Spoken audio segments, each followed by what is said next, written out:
Hola cachimbos y cachimbas, les saluda el profesor Francisco Mendoza de Historia para Cachimbos. El día de hoy vamos a hablar de un tema fundamental en la historia del siglo XX. Este termina siendo la Revolución Rusa.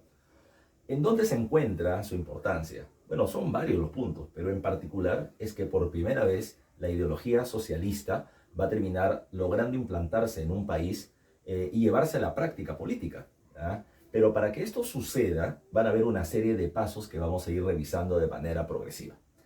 Por ejemplo, en 1917 hay una serie de cambios políticos que se van a producir de una manera radical dentro del territorio ruso, al punto que en menos de un año Rusia terminó pasando por 3 sistemas de gobierno diferentes. Hasta febrero de 1917 se estableció un sistema de gobierno conocido con el nombre del zarismo.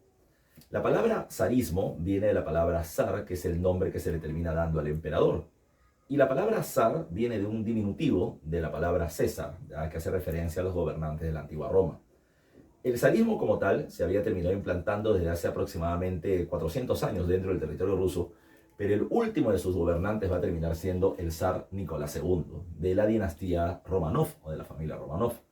Ahora, este personaje llega al poder hasta solamente febrero del año de 1917. ¿Por qué? Porque la terquedad y necedad del zar de mantener a Rusia en la Primera Guerra Mundial, ¿ya? Con una serie de derrotas permanentes que se venían sufriendo, terminaron generando un fuerte rechazo por parte del pueblo. Y este rechazo del pueblo trajo como consecuencia la eliminación del sistema de gobierno zarista y el establecimiento de una nueva propuesta de gobierno que es la República, que luego veremos a detalle. En esta república, pregunta de examen de admisión, ya en la Universidad de San Marcos, el partido político que va a estar a la cabeza del gobierno a partir de este momento es el partido de los mencheviques, siendo la figura política más destacada durante este proceso Alejandro Kerensky. Alejandro Kerensky, con respaldo de los soviets, que terminan siendo las organizaciones populares, llegó al poder. Y lo único que le terminó pidiendo el pueblo a Kerensky es que retire a Rusia de la guerra, cosa que él no hizo.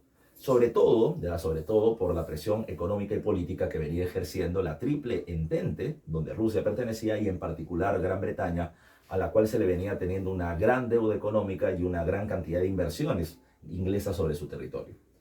La medida de Kerensky de mantener a Rusia en la guerra nuevamente despertó a los soviets, y estos van a terminar ahora siendo organizados por parte del partido bolchevique de tendencia socialista, encabezado por parte de Vladimir Ilich Ulyanov o Lenin, ¿ya? Que en octubre del año 1917 establece el sistema socialista de gobierno, ¿ya? Que a través de diferentes gobernantes terminó llegando hasta el año de 1991. Lo que vamos a ver hoy son precisamente 4 momentos: el gobierno del zar Nicolás II y la crisis que deriva en una segunda etapa, que es el gobierno transitorio, el gobierno republicano con Kerensky como principal líder, ¿ya? El tercer momento va a ser la llegada de Lenin al gobierno y los cambios que terminó haciendo él cuando estuvo en el poder. Y luego vamos a terminar hablando de los cambios establecidos durante el gobierno de Stalin. Así que vayamos precisamente a ese punto. Cuando hablamos del zar Nicolás II, recordemos lo siguiente. Nicolás, como les había comentado, es el representante del gobierno de tipo zarista. El zarismo es un gobierno de carácter autocrático. Cuando hablamos de las autocracias, estamos hablando de la concentración del poder en manos de una persona y cuyo poder no se ve limitado por otras instituciones. Esta termina siendo característica fundamental, por ejemplo, de los gobiernos de tipo dictatoriales o de las monarquías absolutas, ¿ya? Y en ese sentido, habría que tomar en cuenta, Nicolás termina siendo el último de esa serie de gobernantes que vamos a terminar encontrando dentro del territorio ruso. Una cuestión que es también importante recordar es esta. Rusia es uno de los países, bueno, era ya para ese momento el país más grande del mundo. Pero hay que considerar de que su economía fundamentalmente era una economía de tipo rural o agrícola.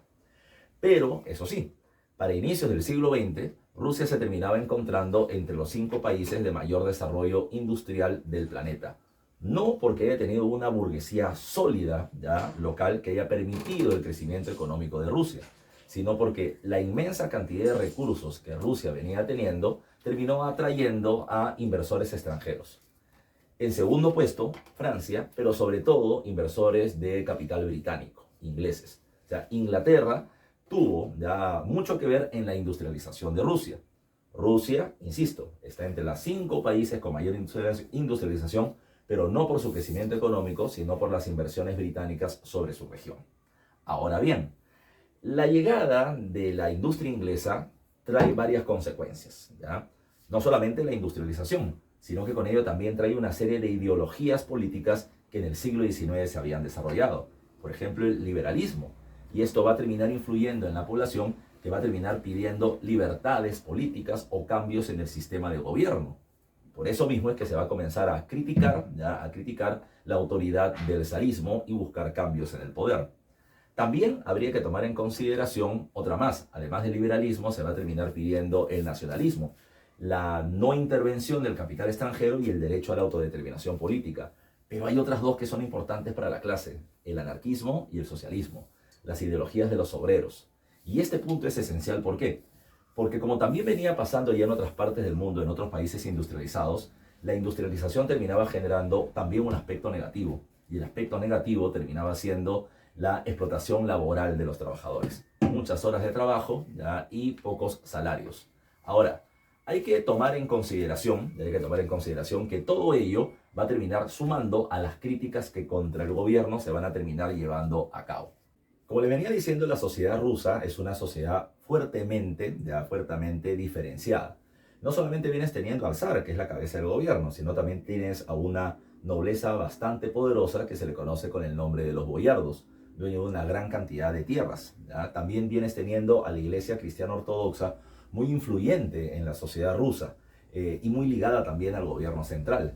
Tienes a la Ocarana, por ejemplo, que termina siendo el servicio secreto, la policía secreta de Rusia, que va a terminar rechazando cualquier tipo de oposición contra el gobierno y llevando a las cárceles de Siberia, a toda su oposición, ¿ya?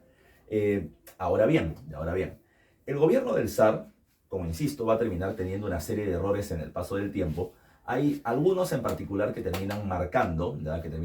Su crisis. Por ejemplo, en el año de 1904, Japón, que era un país que se venía industrializando desde hace ya algunas décadas atrás, tiene ahora afanes imperialistas y va a terminar expandiéndose sobre el territorio, ¿ya?, de la actual China. Va a tomar el control de Manchuria y la península de Corea. Pero el inconveniente está en que esos territorios habían estado en manos de Rusia desde la Segunda Guerra del Opio. La guerra, lo que genera esto, es la denominada guerra ruso-japonesa. La guerra ruso-japonesa entre los años de 1904 y 5 terminaron mostrando la debilidad en la que Rusia se terminaba encontrando. Rusia en el siglo XIX era llamado como la policía de Europa, y eso significaba de que cada vez que había algún conflicto grande en el territorio europeo, la sola presencia del ejército ruso hacía que cualquier tipo de conflicto se detuviera por la inmensa cantidad de tropas que ella terminaba manejando. Pero esta guerra terminó siendo la muestra de su decadencia militar. ¿Por qué? Porque Rusia podía terminar movilizando una gran cantidad de tropas, pero no estaban ni tecnológicamente bien preparadas, ni además de eso con una población bien preparada para el sistema o para el nuevo tipo de guerra que se venía produciendo en el siglo XX.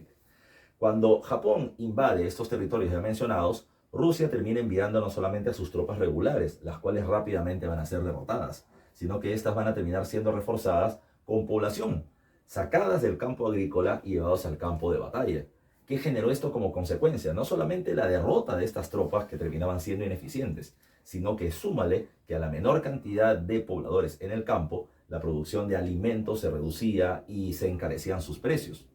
Por otro lado, los obreros en las zonas urbanas terminaban trabajando cada vez más horas, pero por un salario mísero. Y además de eso, con alimentos que terminaban siendo cada vez más caros por esta situación de la guerra.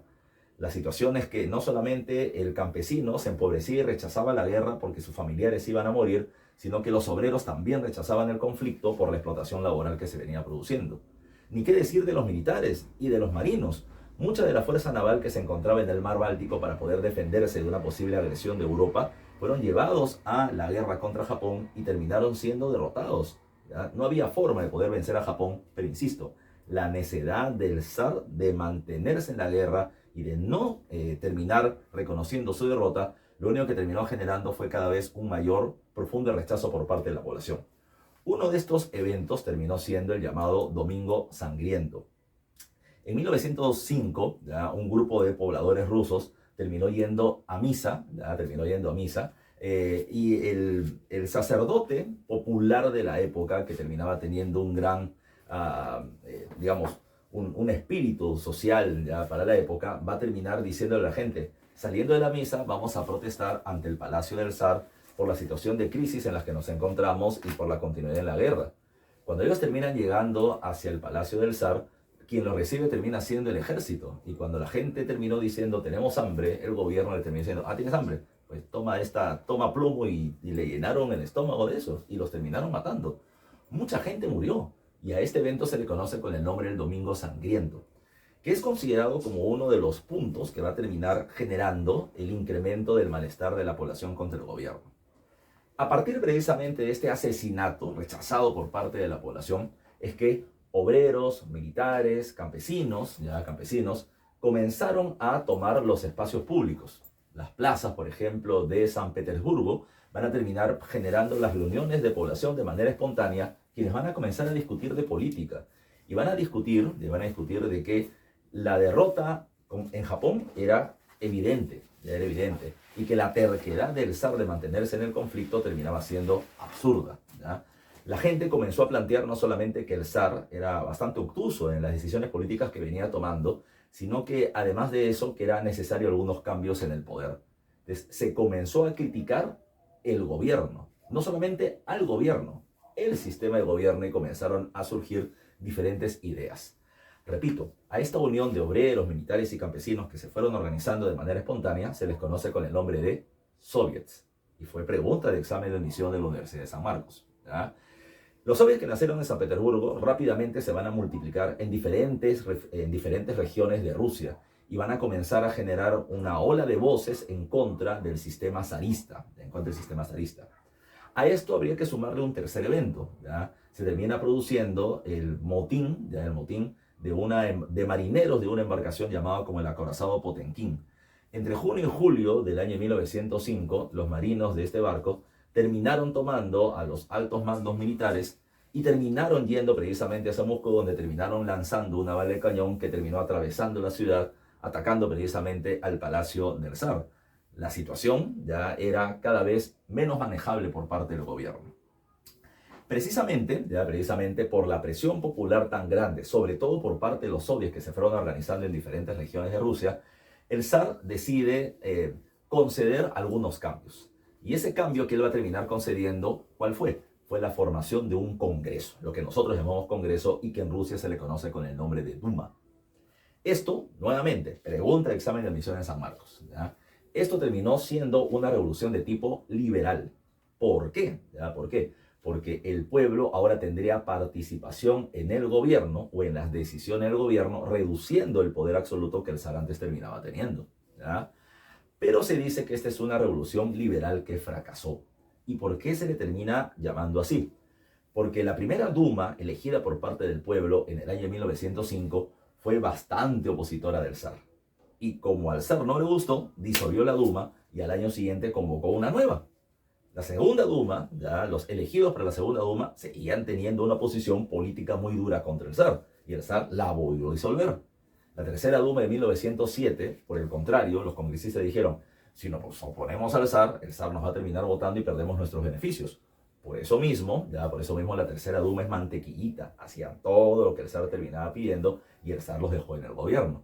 La cuarta Duma, ni qué decir, esta terminó funcionando de 1912 hasta 1917. Cuando la oposición criticaba al zar y le decía: usted es un monarca absoluto y hace lo que quiere en el gobierno porque su gobierno es autocrático, le decía: aguanta. Acá está un congreso que ustedes mismos han elegido. Y ellos terminan siendo mi contrapeso político. Y la oposición le decía: pero esta Duma no hace nada en contra de usted. Ese no es mi problema. Ustedes han terminado eligiendo este congreso. El problema es que es ineficiente, pero ellos terminan siendo mi oposición. Entonces, en la teoría se había producido una revolución liberal, pero en la práctica ellos solamente eran una pantalla que seguía permitiendo un gobierno absoluto por parte del zar Nicolás II. Ahora bien, el otro evento importante va a terminar siendo la participación de Rusia en la Primera Guerra Mundial.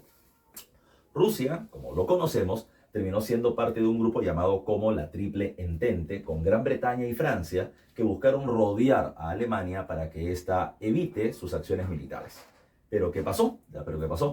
Recuerda que cuando Alemania está atacando a Francia, Rusia intenta atacar a Alemania desde el oriente, ¿ya? Pero rápidamente terminó siendo frenada en las batallas de Tannenberg y los lagos masurianos. A pesar de la derrota rusa y la exigencia del pueblo de que se retire a Rusia en el conflicto por la restauración de los soviets que nuevamente comenzaron a protestar en contra del gobierno central, el zar terco no quiso retirarse en la guerra. Por dos motivos. El primer motivo es que no quiere tener nuevamente una derrota rochosa como la que había tenido contra Japón. Y la segunda es que Inglaterra terminó presionando a los rusos. Se le dijo muy claramente: Rusia, pensá, si tú te retiras del conflicto, Alemania vencerá a Francia y luego me atacará a mí y perderemos la guerra. Y si eso pasa, cuando acabe la guerra, yo Inglaterra, te juro, primero que te voy a terminar atacando a ti. Rusia, repito, por la gran dependencia económica y el temor de un posible ataque inglés, mantiene a Rusia en el conflicto, pero mantenerlo implicaba más pérdidas humanas, más pérdidas económicas, mayores problemas ya sociales, y eso terminó generando un incremento del rechazo en su contra. Precisamente por ello, en febrero de 1917 se produce la revolución que establece el sistema del gobierno republicano. ¿Qué pasó? Insisto, los soviets se restauraron en diferentes regiones, se hicieron una movilización nacional hacia la ciudad de Petrogrado, antes San Petersburgo. Cuando ellos llegaron, el objetivo muy semejante a la marcha de los Cuatro Suyos que se hizo contra Fujimori en el año 2000, el objetivo terminaba siendo ir a Palacio y sacar al zar del poder. Pero el zar venía teniendo las tropas de su lado y terminó protegiendo precisamente su integridad. Así que lo que hicieron las Dumas lo que hicieron los soviets fue ir hacia la Duma, hacia el Congreso, y cuando llegaron allá le dijeron al Congreso: ustedes tienen poder legislativo, ustedes pueden hacer leyes, y por ley o me eliminas el zarismo o los terminamos eliminando ustedes. Bueno, así pues sí, ¿no? Sin presión alguna, la Duma terminó aceptando la eliminación del zarismo y se estableció un gobierno de carácter provisional, provisional. Este sistema de gobierno provisional tiene un cambio sustancial. Ya no es una monarquía, ya no hay zar, ahora es una república. Pero en este gobierno provisional habría que tomar en cuenta lo siguiente. Este se va a desarrollar entre el mes de febrero, bueno, en realidad comienza en abril, pero va a terminar llegando hasta octubre de 1917. En ese lapso de tiempo, las figuras políticas más resaltantes fueron dos. Uno fue el príncipe Lebev, o Lvov, como aparece precisamente acá en la diapositiva. Él va a ser la cabeza del gobierno, pero el personaje políticamente más influyente de Rusia termina siendo Alejandro Kerensky, del partido de los mencheviques, que tenía el respaldo de los soviets y que por lo tanto va a ser muy influyente en las decisiones de poder. Entonces, durante el gobierno de Lvov, que es la cara, y Kerensky, que termina siendo el personaje influyente, se van a producir una serie de cosas. Primero, para calmar las tensiones sociales, se terminó estableciendo la jornada laboral de 8 horas, la ley de 8 horas de trabajo. Esa fue una medida importante que el pueblo terminó, resaltando, y se terminaron reduciendo las tensiones sociales. Otra cuestión más, se termina estableciendo el voto universal para que el pueblo pueda terminar participando en las decisiones del gobierno. Insisto, son medidas para calmar las tensiones sociales. Pero habría que tomar en cuenta lo siguiente. El pueblo exigió una cosa: retiro de Rusia en la Primera Guerra Mundial, y lo que el gobierno hizo fue mantener a Rusia en la Primera Guerra Mundial. Esto generó un fuerte rechazo popular. Ahora, sabiendo el gobierno provisional que los soviets, que el pueblo lo habían puesto en el gobierno, se temía de que el pueblo también se rebele contra ellos. Por eso es que los soviets terminaron siendo declarados ilegales. Es decir, no se podían reunir públicamente a discutir sobre temas políticos o de cualquier tipo de índole. Los soviets se van a seguir reuniendo de manera clandestina, por lo bajo, a escondidas como tú lo haces, Pero hay que tomar en cuenta de que esta reunión de los soviets tiene algunas cuestiones novedosas. Haciendo un paréntesis, cuando el zar cae, se consideró de que todas aquellas personas que habían criticado al gobierno, y que habían sido encarceladas eran declaradas como presos políticos. Y los presos políticos fueron declarados ahora libres porque ya no estaba el zar. Entre esos personajes estaba Vladimir Ilich Ulyanov, Lenin. Lenin ha estado larguísimas temporadas en la cárcel política de Siberia, en Rusia, con un invierno tremendo. Ya tantos años había pasado y que ya tenía su departamento, ya separado. Pero ahora se liberó. Y cuando se liberó, terminó llegando precisamente a Petrogrado, que era un foco de ebullición política. Y él entra a una de estas reuniones clandestinas de los soviets. Y termina planteando algo, ¿ya? Él termina pidiendo la palabra y plantea algo que va a ser conocido como las tesis de abril. En la reunión, él va a terminar diciendo lo siguiente: los soviets, que representan al pueblo, ¿ya? Han puesto en el gobierno a Alejandro Kerensky, ¿ya? Ellos, el pueblo, le dieron a Kerensky el derecho de gobernar, pero él tenía el deber de gobernar bien. Y gobernar bien era cumplir solamente su palabra: sacar a Rusia de la guerra. Y no lo ha hecho. Por lo tanto, si el pueblo le dio el derecho a Kerensky de gobernar, pero él no ha cumplido su deber de sacar a Rusia de la guerra, pues por lo tanto, el pueblo puede reclamar el poder en sus manos. Por eso una frase de las llamadas tesis de abril: todo el poder para los soviets, todo el poder para el pueblo. Del pueblo emana el gobierno y el pueblo lo puede reclamar en sus manos. Cuando la gente lo terminó escuchando y dijeron: oye, ¿quién es ese pelado? Ese pelado es Lenin, ya Lenin, el revolucionario antiguo, es que ahora él sea nuestro líder, ¿verdad? Y los soviets nuevamente van a comenzar a partir de eso a dispersarse, porque no se olviden que se encontraban perseguidos. Ahora bien, Lenin, ¿dónde está? Lenin está en Dinamarca, al norte de Alemania, Pero él viene monitoreando lo que viene pasando con los bolcheviques, que es su grupo político dentro del territorio de Rusia. Hay un hecho muy importante a tomar en consideración. Lenin, estando en Dinamarca, en plena Primera Guerra Mundial, tiene contacto con algunos gobernantes alemanes, ¿ya? Y les termina planteando una propuesta. Le dice: oye, a ti, Alemania, ¿no te convendría que Rusia se retire del conflicto? No te olvides que Alemania estaba peleando en dos frentes: en el frente occidental con Francia, en el frente oriental con Rusia. Y la respuesta de los líderes alemanes fue: por supuesto que me convendría. Entonces Lenin le dijo: yo tengo la solución. Si yo llego al gobierno, saco a Rusia de la guerra. ¿Eso no es traición? No. Recuerda que los rusos quieren salir de ese conflicto y Lenin quería aprovechar la situación políticamente. Entonces, lo que planteó Lenin es, repito, si me apoyan, yo saco a Rusia de la guerra, ¿ya? Así que lo que va a hacer el gobierno alemán, y eso está investigado, es que le terminan entregando un tren para que Lenin vaya desde Alemania a Rusia para encabezar la revolución, y $1 millón para poder financiar su revolución política. Bueno, mientras que Lenin venía, digamos así, orquestando la revolución que en octubre se va a llevar a cabo, el que la va a terminar llevando a la práctica política va a ser León Trotsky, que va a ser uno de los personajes importantes del proceso de la revolución. En octubre de 1917, ya, el socialismo llega al gobierno. Se saca el gobierno provisional, se saca a Alejandro Kerensky y el partido bolchevique asume el gobierno estableciendo el socialismo.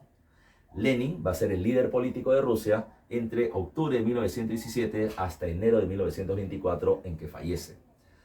Su gobierno no va a terminar teniendo los mejores resultados. ¿Por qué? Porque las condiciones también eran complicadas. No hay que olvidar, Rusia viene de la derrota contra Japón en 1905, de la derrota durante la Primera Guerra Mundial, del gobierno provisional que no terminaba siendo el más eficiente y por lo tanto Rusia venía de caída. Y Lenin agarra precisamente este sistema de gobierno.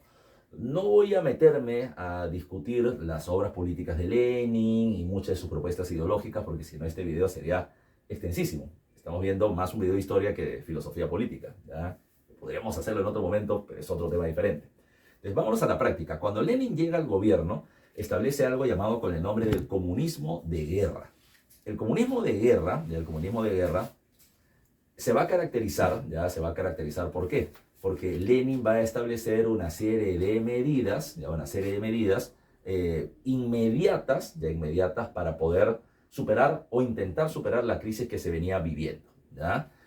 Para calmar las tensiones sociales existentes. Por ejemplo, como este gobierno era un gobierno popular, socialista, como Lenin lo terminaba planteando, entonces no deberían existir ya las diferencias sociales. Por eso mismo es que los títulos de nobleza, como los cargos de boyardos, fueron eliminados. ya eliminados. Entonces ya no hay nobles y pueblo, porque todos ahora somos iguales ante la ley. ¿Ya? Por lo menos en la teoría. ¿Ya? Por lo menos en la teoría. Segundo, para poder reforzar eso, a los nobles se les quitó la base de su poder, que terminaban siendo, ¿qué cosa? La gran propiedad sobre las tierras. Profesor, ¿y qué se hizo con las tierras? Una reforma agraria radical. Ahora, recuerda que el socialismo, como propuesta política, ¿qué cosa plantea? ¿Ya? Que hay que eliminar la propiedad privada sobre el medio de producción que genera las desigualdades sociales. Entonces, lo que Lenin no hizo, ¿ya? Debió hacer en base al socialismo, era entregar la tierra de los nobles a los campesinos o a las comunidades campesinas organizadas. Pero no hizo eso. Lo que hizo Lenin fue otra cosa. Lenin agarró las tierras de los nobles, las terminó dividiendo en parcelas y se las terminó entregando a los campesinos. Profe, no entendí.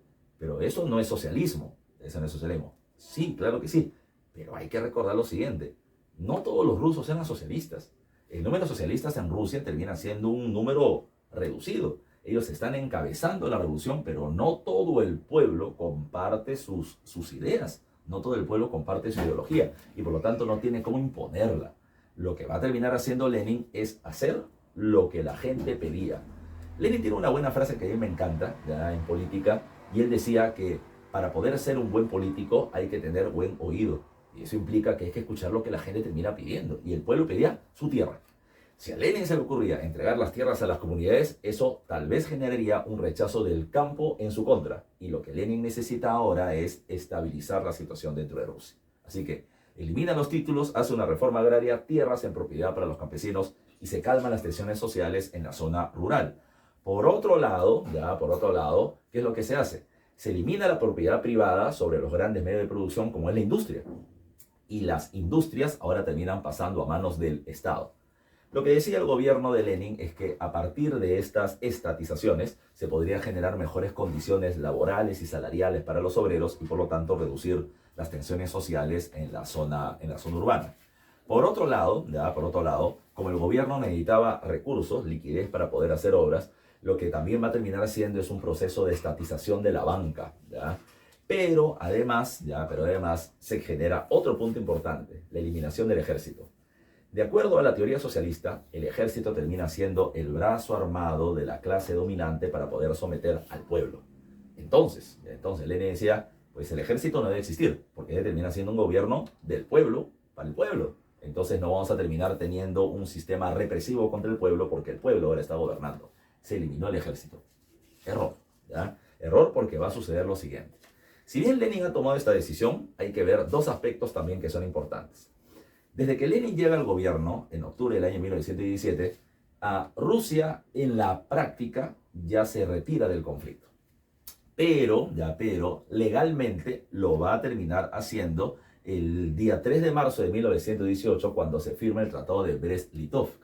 El Tratado de Brest-Litov, Rusia se retira de la guerra y le termina cediendo territorios a Alemania en su zona occidental. Mucha población de Rusia le reclama a Lenin por el retiro y sobre todo por la cesión de territorios. Y Lenin decía, no se preocupen, las fronteras terminan siendo creadas por parte de las clases dominantes para poder tener el control de sus mercados. El capitalismo pronto caerá y el mundo será uno, el mundo del proletariado. Y ya no habrán fronteras y por lo tanto no habremos perdido territorio alguno. No terminaba teniendo su discurso político. Pero ahora lo que hay que recordar es otro aspecto. Hasta ahí, todo está interesante y bonito. Cambios productos de la revolución. Pero se vienen los problemas graves.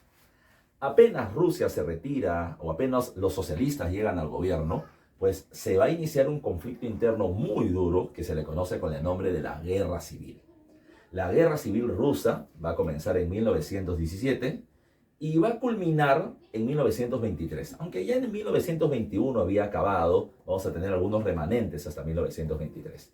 Profesor, ¿qué entiendo por guerra civil? Recuerda que la guerra civil es cuando la población de un territorio se divide en dos o más bandos y se comienzan a matar entre ellos por el poder. Profesor, ¿y quiénes se enfrentan? Bueno, en este caso habría que tomar en cuenta al llamado Ejército Blanco. Profesor, ¿qué es el Ejército Blanco? Bueno, en realidad son diferentes grupos, pero los que están a la cabeza terminan siendo los defensores del zarismo como sistema de gobierno. El Ejército Blanco lo que quiere es la restitución del zarismo, ¿ya?, y la restauración del viejo orden estamental que en Rusia se terminaba encontrando. Evidentemente, nobles, miembros del ejército, del clero ortodoxo, querían regresar al sistema donde ellos venían ejerciendo el poder y movilizaron gente precisamente para ello. Pero habría que tomar en cuenta, que hasta ahí era una guerra entre el zarismo, repito, que ha gobernado siglos y que quería recuperar el poder, y un gobierno socialista que recién ha llegado al poder y que no quiere perderlo. El gobierno socialista, no te olvides, ha eliminado el ejército. ¿Cómo hace para contrarrestar una fuerza militar? Bueno, se decidió por parte de Lenin darle a Trotsky la tarea de organizar un ejército para la defensa del gobierno socialista. Y él va a terminar creando lo que es conocido con el nombre del Ejército Rojo. Así que la guerra civil se caracteriza por la guerra entre el ejército blanco pro-zarista y el ejército rojo que quiere defender el socialismo en el gobierno. Ahora, hasta ahí es una guerra normal, comprensible, ya comprensible. Lo viejo no quiere desaparecer y lo nuevo tiene precisamente que imponerse en el gobierno. Pero esta guerra se hizo más complicada todavía por algo. Al ejército blanco zarista lo terminaron apoyando con recursos, cuatro países: Inglaterra, Francia, Japón y los Estados Unidos. Profesor, ¿y por qué se meten estos países dentro de la guerra rusa? Lo que pasa es que no te olvides, estos países son los principales representantes del capitalismo. El socialismo es una propuesta ideológica y política que rechaza el capitalismo, sobre todo que rechaza la propiedad privada porque la consideraban como un medio de explotación social. Y ese sistema o esta propuesta ideológica acaba de llegar al gobierno, se acaba de materializar y por lo tanto, si se consolida en Rusia y se difunde hacia otros países, el capitalismo podía o desaparecer o por lo menos verse dañado. Lo mejor era ponerle rápido fin a este gobierno socialista que se estaba instaurando. Profesor, ¿y cuál fue el resultado? Pues bueno, por más apoyo extranjero que tuvo, no había en realidad un ejército blanco. Lo que existían eran tropas de diferentes grupos de élite en diferentes regiones y provincias, es decir, no había un ejército articulado que pueda terminar haciendo un daño fortísimo en contra del gobierno. Además, Trotsky va a terminar atacando esos puntos focalizados y sobre todo va a terminar utilizando los ferrocarriles para terminar movilizando y desplazando tropas rápidamente a diferentes puntos del campo de batalla, lo cual va a ser esencial para poder ganar esta guerra. Bacán. Producto de ello, la guerra civil culmina con la consolidación del gobierno socialista dentro del territorio ruso. Pero surgieron otras cosas más, ¿ya? Como te decía, la guerra realmente acaba en 1921, aunque tiene un remanente hasta 1923. Inglaterra, molesta por lo que está sucediendo, se va a terminar acercando a Rusia y le dice: oye, ¿sabes qué? Págame lo que me debes, tú me tienes una gran deuda externa y además de eso, las inversiones que realizaron en tu territorio y que tú has terminado estatizando. Lenin le dice: sí, yo no tengo plata, ¿ya? Yo ya no me llamo Rusia, ahora me llamo Unión de Repúblicas Socialistas Soviéticas, ¿ya? Profesor, ¿y eso cómo surgió? En 1922, se terminó creando una alianza política entre cuatro estados. Rusia y ahora su súper amigo Ucrania se terminaron uniendo a la cabeza y a esto se le sumaron dos países más: Bielorrusia y Transcaucasia, que vendría a ser todos los países del sur de Rusia, que son Uzbekistán, Kirguistán y todos los Istán, ¿ya? Entonces, ellos van a terminar formando la Unión de Repúblicas Socialistas Soviéticas o la Unión Soviética en 1922. Ahora bien, cuando ellos terminaron creándose, se generó un problema. Insisto, los países capitalistas no quieren que el socialismo se consolide y una de las medidas que van a terminar tomando en su contra fue aislarlo económicamente. Es decir, prefirieron no tener relaciones comerciales alguna con los rusos, ¿ya? Bloquearlo comercialmente, ni introducir tecnologías e industrias, ni comprar recursos del territorio ruso. La idea era: si no le puedo pegar, lo voy a ahogar económicamente. Ese terminaba siendo el plan. Ahora bien, ¿qué sucedió a continuación? Profe, una preguntita. ¿Ningún país tuvo comercio con Rusia? Bueno, la verdad es que hubo uno que sí, ¿ya? Y era un país necesitado. Pero el Perú, no había otro más necesitado que Perú en ese momento. Ese país se llamaba Alemania. ¿Pero Alemania por qué? Porque Alemania ha perdido la Primera Guerra Mundial y con el Tratado de Versalles les han puesto unas indemnizaciones monstruosas, gigantescas. La economía alemana está en crisis, su moneda devaluada, una situación complicada. Pero, ya veremos en otro video, una de las consecuencias interesantes de la Primera Guerra Mundial es que Alemania pudo haber perdido la guerra, pudo haber visto reducidos sus territorios, perdió sus colonias, le pusieron sanciones económicas, pero ni una bomba cayó sobre el territorio alemán. Ni una bomba. Su industria quedaba intacta y su mano de obra súper calificada también. O sea, Alemania tenía la posibilidad de resucitar nuevamente. Pero insisto, económicamente está muy golpeada. ¿Cuál fue ese tratado? Hay un tratado entre Alemania y la Unión Soviética llamado como el Tratado de Rapallo.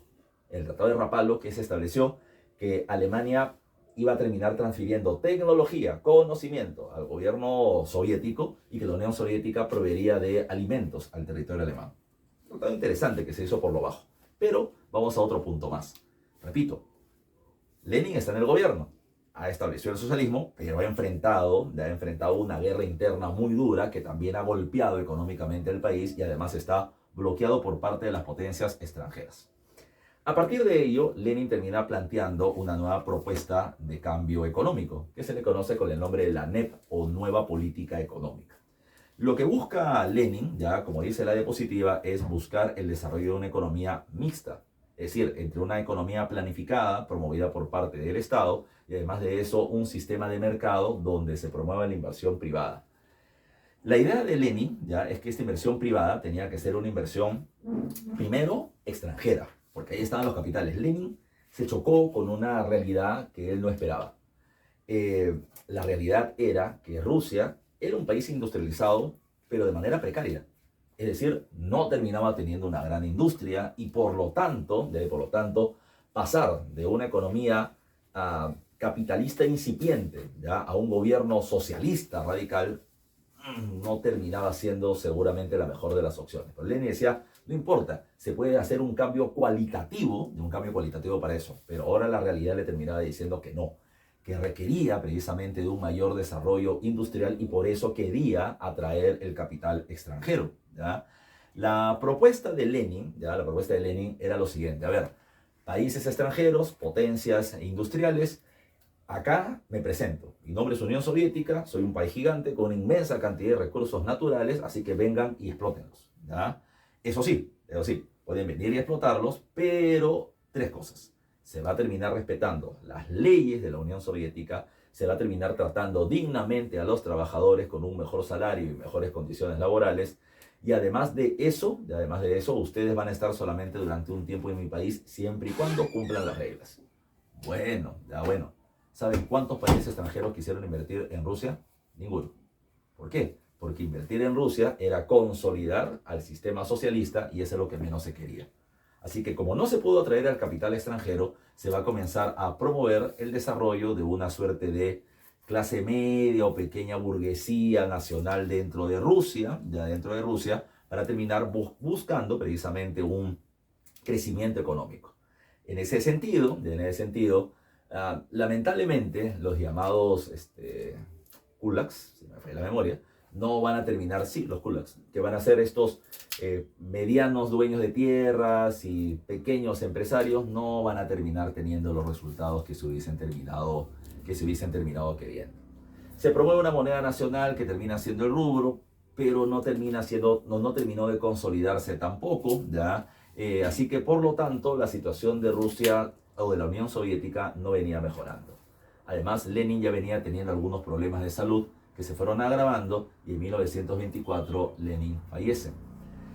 A la muerte de Lenin se va a terminar generando un debate político muy interesante ¿ya? Entre dos líderes muy cercanos a Lenin que van a buscar tomar el control del gobierno. Uno es León Trotsky y luego termina siendo Joseph Stalin, que van a terminar peleando ya por el gobierno, por la dirección del Comité Central del Partido Comunista de la Unión Soviética. Trotsky terminaba planteando lo siguiente, que hay que darle prioridad al desarrollo agrícola de Rusia o de la Unión Soviética para sustentar su desarrollo económico. Y además de eso, en el aspecto político, él terminaba hablando de la internacionalización del socialismo, ¿ya? Que el socialismo debería ser promovido hacia otras partes del mundo, como Lenin también lo planteaba anteriormente. Stalin tiene una postura política diferente. Stalin plantea de que el desarrollo agrario y el desarrollo industrial se pueden terminar generando de manera paralela, pero además de eso que debía consolidarse el socialismo en un solo país como era Rusia para luego poder difundirlo en otras partes del mundo. Dentro de los dirigentes del Partido Comunista del PQS, Stalin termina venciendo y llega al poder encabezando algo llamado con el nombre de la Troika. ¿Ya? Stalin era uno de 3 líderes políticos durante este periodo, pero en el paso del tiempo esto va a ir variando porque Stalin va a terminar eliminando a su oposición. Pero antes de llegar a eso hay que recordar otro aspecto. Sin duda, y además de eso, pregunta el examen de admisión en San Marcos, sin duda, lo más importante del gobierno de Stalin va a terminar siendo el desarrollo de los denominados planes quinque, de los planes quinquenales. Profe, ¿qué cosa era eso? Los planes quinquenales eran una propuesta o una política de industrialización sostenida de Rusia, promovida por parte del propio Estado. La idea era que cada 5 años, los dirigentes del gobierno se sienten y evalúen cuáles son ya los progresos en su desarrollo económico que Rusia debe tener a futuro, ¿ya? Y ver precisamente para, por ejemplo, un segundo plan quinquenal en qué se ha avanzado, en qué todavía terminan habiendo algunas trabas y cómo terminar buscando su desarrollo. Para 1928 se promueve el denominado primer plan quinquenal, y el primer plan quinquenal promovía el desarrollo de la industria pesada, es decir, la producción de hierro, carbón, acero, la construcción de puertos, vías ferroviarias y carreteras, que permite el desarrollo económico, permite el impulso de la economía soviética. La Unión Soviética va a tener un crecimiento de 2 dígitos, un crecimiento promedio ¿ya? de 10% anual. Y eso es mucho poco, son muy poquitos los países que han tenido un desarrollo económico a ese nivel. Aquí me estoy refiriendo a Inglaterra, la primera revolución industrial, a Estados Unidos después de su guerra civil, me estoy refiriendo a Rusia de los planes quinquenales, a la China, por ejemplo, de Mao Zedong, a la China post Mao Zedong, a la China industrial actual. Habría que tomar en cuenta que el crecimiento económico de Rusia va a terminar siendo importantísimo, pero sobre todo hay que ver las fechas. El crecimiento ruso se va a tener entre los años 1928, 29, 30, 31 y 32. Profesor, ¿y por qué es importante lo que me está diciendo? Porque no hay que olvidar que en 1929 se produce el crack, ¿ya? Hay un pequeño video, no se olviden ahí en el TikTok, vayan a revisarlo, ¿ya? Y darle su like y compártelo. Hay un pequeño video de resumen precisamente de eso.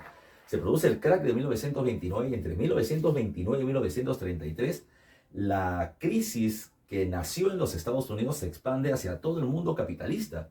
Y mientras que el mundo capitalista venía cayendo, la economía soviética iba en aumento por su desarrollo industrial. No solamente eso, sino que además del crecimiento económico, pues la gente termina diciendo, si el capitalismo ha terminado arruinándose, entonces, y el socialismo está creciendo, entonces el socialismo termina siendo el modelo hacia el progreso. Hay que seguir el socialismo. El número de seguidores del socialismo aumentó, el número de partidos socialistas creció, y habría que tomar en cuenta que ante lo amenazante del socialismo aparecieron o se fortalecieron los gobiernos de tipo fascistas, movimientos políticos de derecha radicales que van a terminar entrando contra el socialismo, y esto va a terminar siendo el preludio de la Segunda Guerra Mundial. Ahora bien, otro aspecto que debe tomar en cuenta. Rusia no solamente crece por el desarrollo de los planes quinquenales, sino que además de eso tiene algunos otros factores. Por ejemplo, la economía planificada, promovida y centralizada por parte del Estado. Pero lo otro es que no solamente es las bondades del socialismo y la industrialización, sino que recuerda que Rusia estaba aislado de la economía mundial. Cuando todos los países capitalistas se comenzaron a hundir, no había forma de arrastrar a Rusia hacia la ruina. Por el contrario, Rusia era una isla económica que ahora estaba flotando mientras que todo el mundo terminaba cayendo. Ahora bien, no es la única situación. Otra cuestión que termina estableciendo Lenin con los planes quinquenales fueron la colectivización de las tierras. Ahora sí, la propuesta socialista con respecto al tema de las tierras. A estas tierras colectivas se les conoce con el nombre de los kolhos y van a ser no solamente entregadas a los campesinos de manera comunitaria, sino que además de eso van a ser dirigidas por parte del Estado y también van a haber una serie de abusos por parte del gobierno que ya es motivo de otro tipo de estudios. Otro aspecto que es importante es la llamada Gran Purga, Desde finales de la década de 1930, 1937, 38, los historiadores no se ponen muy de acuerdo sobre ese tema, muchos miembros del Partido Comunista de la Unión Soviética, que Stalin terminaba viendo como potenciales opositores a su gobierno, ¿ya?, y a la propuesta socialista, van a terminar siendo perseguidos y reprimidos. ¿Y eso cómo lo puede entender? Van a terminar siendo asesinados, encarcelados, acallados y demás. Stalin, además de eso, va a terminar generando una política de concentración del poder en su imagen. O sea, prácticamente Lenin terminaba diciendo de que el socialismo estaba ligado a él. Hay una política que luego va a ser criticada con el nombre del culto a la personalidad. Muchas imágenes de Lenin, de Stalin, de Marx, de Engels van a ser puestos en diferentes partes de Rusia, como, insisto, si el gobierno socialista dependiera de su figura política. Aún así, la Unión Soviética con el gobierno de Stalin no solamente tiene un fuerte desarrollo industrial, sino que también va a terminar participando de manera exitosísima en la Segunda Guerra Mundial. A pesar de una inmensa cantidad de muertes, ya Rusia va a terminar siendo, no sé si uno de los pilares, o no sé si el principal pilar, uno de los pilares principales para la victoria sobre la Alemania nazi en la Segunda Guerra Mundial. Bueno, muchachos, en esta clase extensa, ya de casi una hora, hemos terminado viendo todos los momentos importantes de Rusia, desde el gobierno del zar Nicolás II hasta las medidas de Stalin, esenciales para que tú puedas terminar afrontando en un examen de admisión de manera adecuada este tema. Así que, ya sabes, si el video te ha terminado gustando, dale like, comparte, difúndelo entre tus amigos, ya. Plantéame ahí en los comentarios como qué tema quisieras precisamente que se revise. No te olvides que también estamos en TikTok como Historia para Cachimbos, así que te espero porque hay pequeños reels con videos, resúmenes de algunos temas. Así que espero tus comentarios. Nos vemos. Ya, cuídense mucho.